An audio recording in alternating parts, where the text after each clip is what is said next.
وترى الارض بارزه. هي ما كانتش بارزه الاول، ده بارزه يعني ايه؟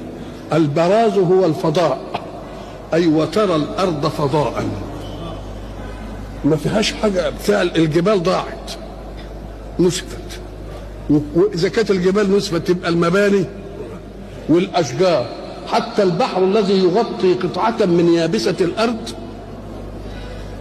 الله بحرف الجرد الله تبقى ايه؟ تبقى الارض برزت بعد ان كانت مختبئه بعضها تحت هذه الاشياء، فمختبئ بعضها تحت الجبال وبعضها تحت المباني العاليه وبعضها تحت الشجر وبعضها تحت الايه؟ تحت الماء، بارزه. يقول لك البراز هو الفضاء، اصبحت الارض ايه؟ فضاء. طيب، ولذلك احنا حتى لما نيجي نتكلم في موضوع كده ونتناقش فيه وواحد يعمل فتوى على واحد يقول له ايه؟ اطلع لي بره، اطلع لي ايه؟ ولذلك يسموها المبارزه.